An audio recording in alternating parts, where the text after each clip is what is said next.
Havlicek steals it. Havlicek stole the ball. Down goes Frazier. Down goes Frazier. Down goes Frazier.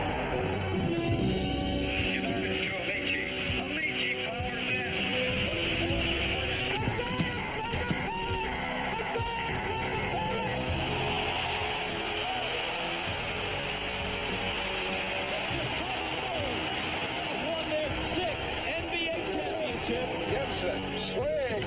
This is gonna be a home run.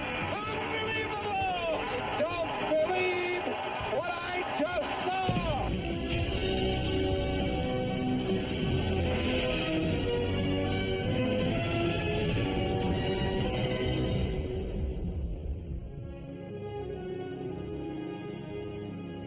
Hello, I'm Chris Fowler for Sports Century.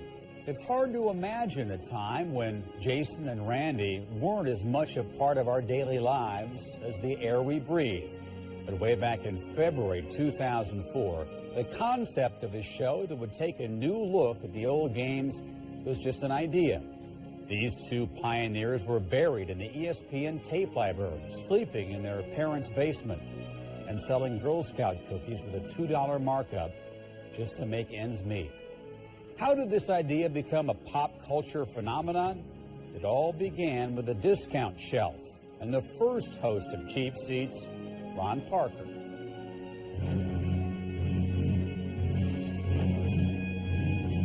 Jason and I were production assistants at ESPN for years, and then we got assigned to this new show, Cheap Seats with Ron Parker, and we were doing your basic PA stuff like researching facts, logging tapes, patting the oil off his General Tso's chicken, your basic stuff.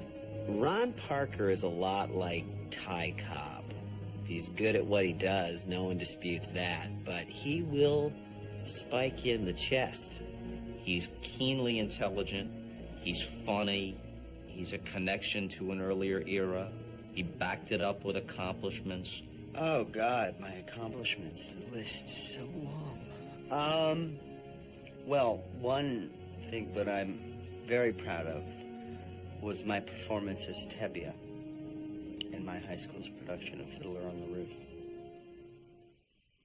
Parker took the adulation as a license to do as he pleased, however inappropriate. Parker would very often say something incredibly obscene You guys are obviously nincompoops and you don't know what you're doing. that nobody could use on their microphones, and it just broke the moment. This game isn't for sissies. Dick Enberg, Vin Scully, Leslie Visser.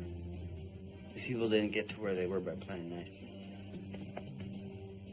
His name elicits an awful lot of conversation and deep-rooted feelings in a lot of different ways.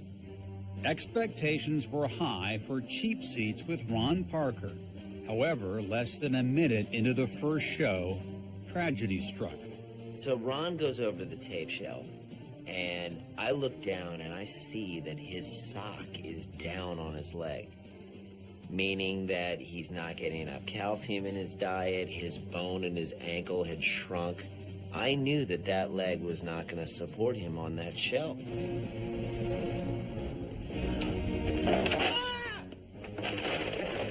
Oh, God. Out of the corner of my eye, I'm seeing the top of that bookcase come down. And I'm thinking to myself, this guy's gonna die. And I don't have a camera.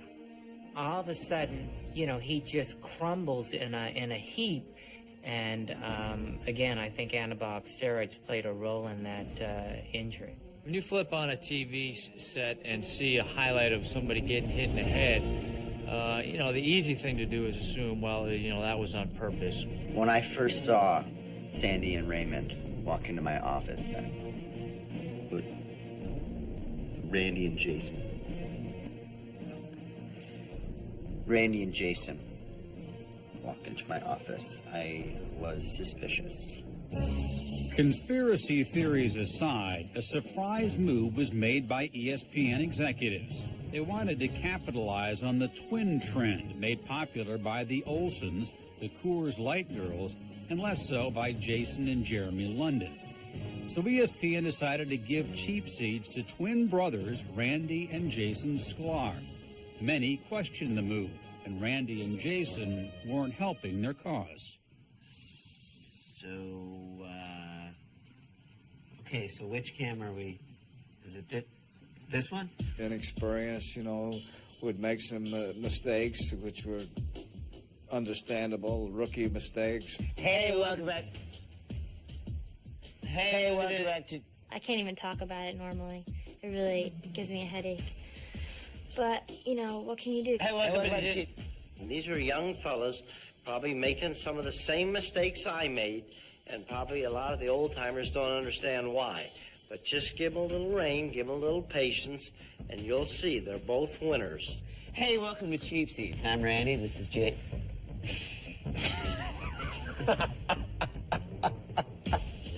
I'm Jason, and this is... Oh, God. It was thought that it was unique enough to be able to attract an audience and make some money.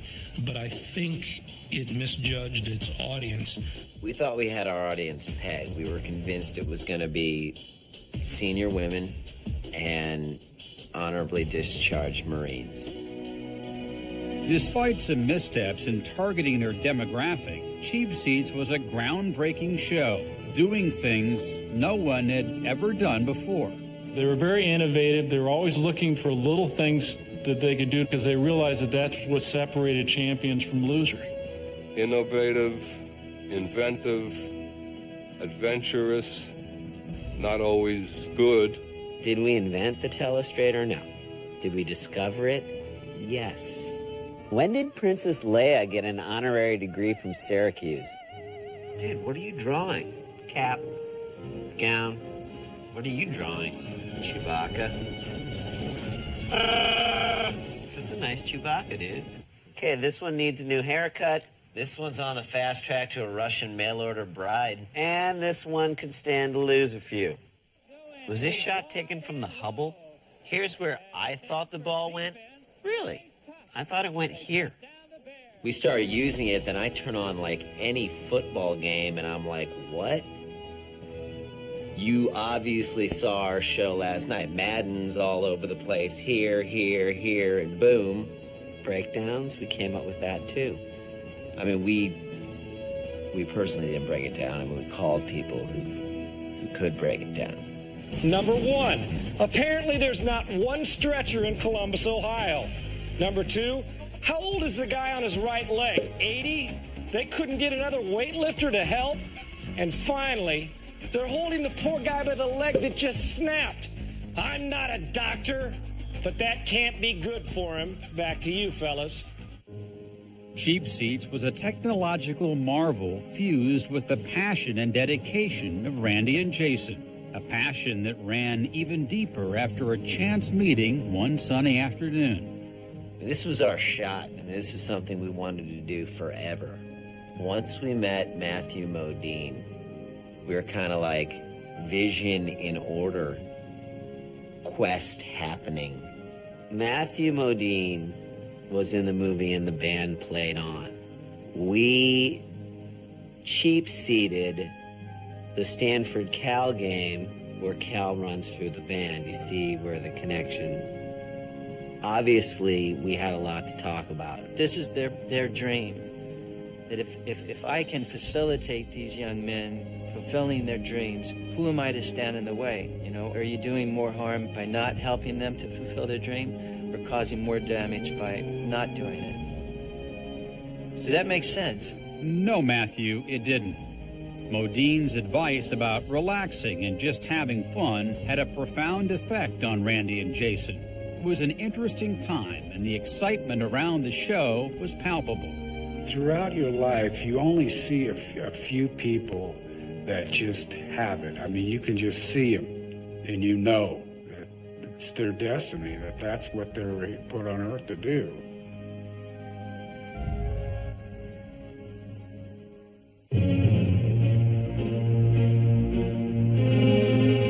Growing up on the mean streets of St. Louis, Randy and Jason's road to Cheap Seats was one riddled with jagged glass and sharp pebbles.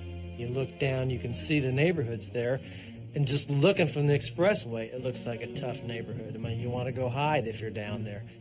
Yeah, it was a tough neighborhood. It was really tough. I mean, when we played Cowboys and Indians, we displaced families. It was a close-knit and loving family. Their parents tried to impart positive characteristics on Randy and Jason with varying degrees of success.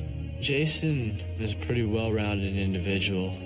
He comes from a good family, a good background. They're all really great people, a super family. You can see that all of their characteristics have rubbed off on Jason. Randy is probably somewhere in between, like most of us are. And I'm not saying he's an angel, but at the same time, he's not sometimes the ogre a lot of people like to make him out to be. Randy's his own guy, and he's not going to be under the sway of anybody. I think we found that out. Like Voltron, their differing personalities banded together to form a mighty whole and gave them the confidence to ask America if it cared.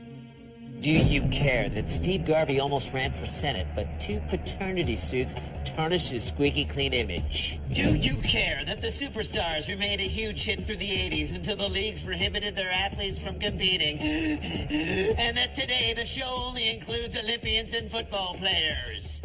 Do you care that in 1995 an Ohio father was charged with child endangering for excessively hounding his children to excel in spelling bees? Do you care? Do you care? Do you care? Do you care? Do you care that Virginia Deloney of Jackson, Wyoming left a $200,000 trust fund for her 2 cats? We understand that most of our audience never went to school. So we feel like it's our job to educate them further. We're like the Princeton Review of third-tier cable sports shows. Okay, can we go back to that shot of the depressed guy in the crowd? Yeah, what did this guy do to his wife that made her drag him here? Did he, A, wear a Bulls jersey to her sister's wedding, which, for the record, it did say black tie optional? Or B, mistakenly record 60 Minutes over the series finale of Moonlighting? C, leave their son at the mall? Or D, both A and C? The answer's D, both A and C. Viewers were starting to care, and the show was almost registering a Nielsen rating. Spirits were high. They just had everything going for themselves. They had momentum. Every little thing they did it perfectly. I think both guys have gotten better and better, and they feed off each other. They understood, no matter what the situation was, they knew what their job was, didn't make a lot of mistakes. It had all the elements: celebrity, crime, sex or possibilities of it, or anger about it. It had every human emotion in there. Celebrities started showing up at all our events, and it got weird. It was like that movie Outbreak. Once one celebrity showed up, it started to spread like a disease. But a good disease, like a disease that you would want. Look, it's the big mute villain from Superman 2. It's Putt-Putt Dennis Eckersley. And speaking of Fast Times at Ridgemont High, Mike Damone on hand. Man, Nicholson is everywhere. Yakov Smirnoff? What the hell's he doing there? Better yet, why is he hanging out with Kurt Russell? With increased exposure came VIP status and all the trappings of glitterati that went with it. We walked into a disco and the whole place, 6,000 people, just stopped.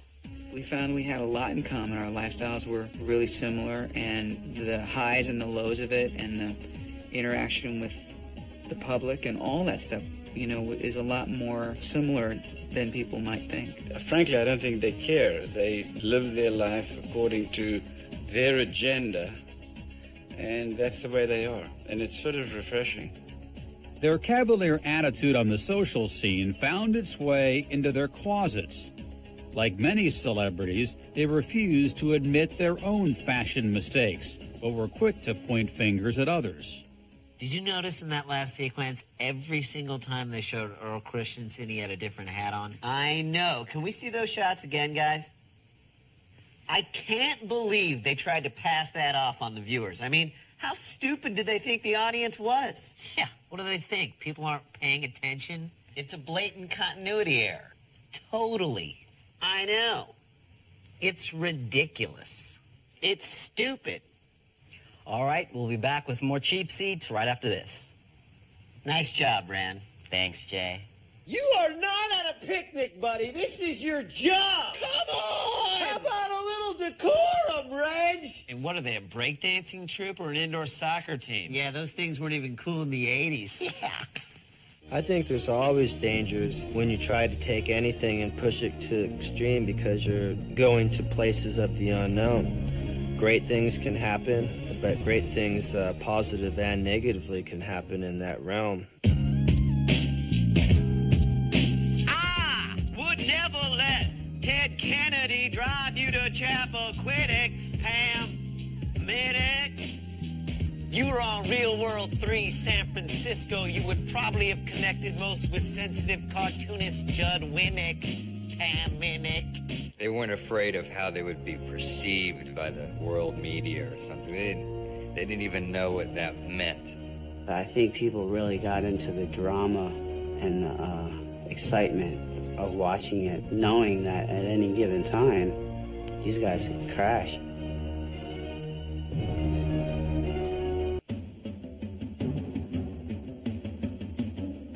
There was a respect for each other. I think it was a healthy relationship. I think it was a good relationship. But were they like brothers? I don't know. They were symbiotic. They were joined at the hip. They loved to do everything together. They wanted to do everything together and took care of one another very well in the good moments. Publicly, there were plenty of good moments, and spirits seemed high. But the public adoration was driving a wedge between the brothers. Randy's new entourage was whispering in his ear that he should become the sole host of Cheap Seats, and that Jason was just holding him back. I mean, Jason and I, as a team, had plateaued, basically. We weren't going any higher. It's like you've learned how to ride the bike. Time to take off the training wheels. And Jason was the training wheels. What the hell is that supposed to mean? What, I'm your training wheels? You're my kickstand. You got a problem? What? You heard me. No, I didn't hear you. What do you want me to do? You want to say it to me? Just say it to my face. He heard me. I know he heard me. That's what I'm talking about. Training wheels. The thing I like about covering Randy is that there's no filter in his brain as far as what he thinks and what he says. When you ask him a question, you can feel pretty good that you're going to get an honest answer. Let's not be naive. I think his personality does enter into it. He's a very difficult guy to get to. He's got a tough facade, a very standoffish personality, a very temperamental guy. And now it's time to give out some hardware of our own. That's right, folks. It's Cheapy time. The Cheapy for the least valuable player award goes Kevin, to... Can you not do that right now? Go We're in the ahead. middle of Just the thing. finish it off without me. Just go. Go on what? It's just footage over the thing. Just do it. They're gonna hear your Dude. mic, dude. They're gonna hear you talking on the phone. This is great. I was always a villain in wrestling. My whole job and my whole career was to make people angry with me, and that's a decision that Randy will make. It's a decision Randy has to be comfortable with and no one else. The off-screen tension between the brothers was starting to find its way into the show. Hello, everyone. I'm Chris Economaki at the Iceland... Chris Economaki? No, it's Chris Economaki. Right, Chrissy. No, it's Chris Economaki. Right, Chrissy. Bet you don't say that again. Bet I do. Chrissy. Wait,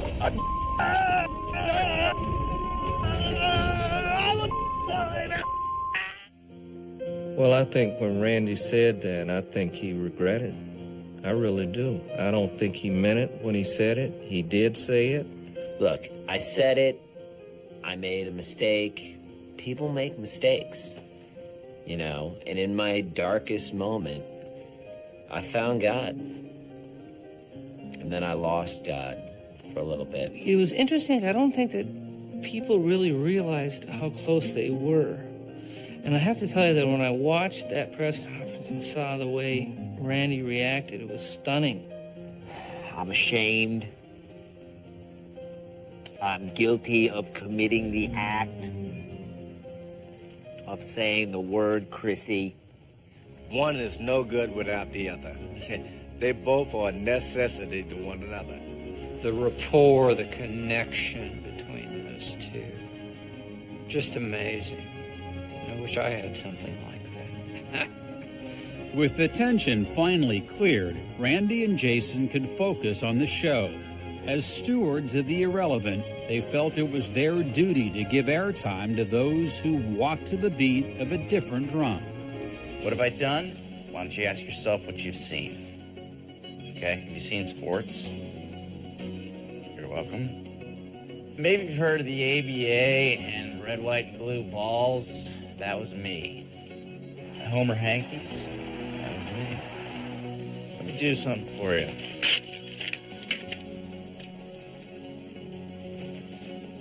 It's pretty cool, right? It's confetti. I thought of that. I was outside in a windstorm, and a piece of aluminum siding from a nearby halfway house hit me in the head. Turns out it was a guy from the halfway house who hit me over the head with a piece of aluminum siding. I realized that sound. That's the body slam. Superstar like his father was. That takes some courage right there. It's so funny now, knowing that the sound is coming from a different source, wrestling just, it feels more real to me. Now, firmly entrenched somewhere between CSI and coupling, Cheap Seats looks to the future. They set a goal that everybody says, geez, you can't, that's, wow, no way. Not only do they reach that goal, but they're in stride and they run right past it. No ceiling on what they can do, what they can achieve. With the new season of Cheap Seats upon us, Randy and I have been doing a ton of market research. We've spent a lot of our own money on it. We're trying to figure out who is our core audience, and we've narrowed it down to this guy. I love this show. This is a typical Cheap Seats viewer? No, this is the Cheap Seats viewer. We need more people. No offense to you. Yeah, man, you're awesome. Look, give me some. I have a rash. We need more people. A lot more. Cheap Seats, 10 p.m. weeknights with a new episode every Monday, only on ESPN Classic. People can and do accuse Cheap Seats of many things, but no one can fault Randy and Jason's sense of history. They make sure to pay homage to those announcers that have paved the way. We know we're not the first to do this, or the last, or the middle. I mean, we are standing on the shoulders of giants. You got your Keith Jacksons. This is the fourth competition. The Americans have won once. It's hot, very hot. It's so hot, the sweat on my undercarriage could irrigate a small radish farm. It is indeed very warm. Al Michaels, Howard Cosell, your Dick Van Pattens. Oh, gosh, look at all that Yes, money. he does. Okay, Van Patten, come on. Try and conceal your drooling. Yeah, he's like, I used to have money like that, but it's been a while. I mean, I still get a Spaceballs check from time to time. It's not much, but it almost pays my utilities. You're Jay Johnstones. 1989 champion, a lot of championships. I'll just interview the guy furthest from me. You're Judy Ward's. You're Ann Rogers Clark's. That's right, Pat, and here we are in Chicago. That is one big, ugly banner. And here's the funny thing. She's not even wearing shoulder pads. With their feet grounded firmly in the past, Randy and Jason now look toward the future. They've learned a lot on their journey to the obscure, and they remain true to who they are. I watch these guys unfold. I watch their greatness manifest, after the mistakes that they made. They're just born winners and born leaders, and they just have a special part of them that you want to be with them. I can't think of anything I'd rather do less than be with those guys. Oh, no, wait, yeah, I can. No, I can't. You take Albert Einstein, take outstanding people in other areas, and the really great ones cannot answer the question, how did you do it? How do we do it? It's actually really easy. I mean, we watch the footage and then bust on it. H. I see dead people. I. P. We love the precious. P. Red rum. O. Kill. G. That's a balk. Technically, she's supposed to step off the rubber. If she's going to go to her mouth like that, it's a balk. Balk. I. Luke, I am your father. F. The password is crazy. F. Hippogriff. I don't know where we're going to be tomorrow. Actually, I do know where we're going to be tomorrow, but in an abstract sense, I don't know. So, don't press me. But I do know this. If there are Germans riding on bikes playing soccer, cheap seats will be there to make fun of it. They have the spark in their eyes. It's a spark of freedom. Even though I don't speak their language, I'm going, I like this spark. I'd like to have this spark in my eyes. We have a rule. We will never place restrictions on how far we can go with this show. So the sky's the limit. Can't go higher than the sky. Nobody can go higher than the sky. After a life filled with minor trials and tribulations, Randy and Jason have reached their personal zenith, hosting Cheap Seats. Some may say that's sad. Others may say that's quite an accomplishment. One thing's for sure, Randy and Jason would say, Red leather, yellow leather, red leather, yellow leather. What? That's it? It's over? well said. For Sports Century, I'm Chris Fowler.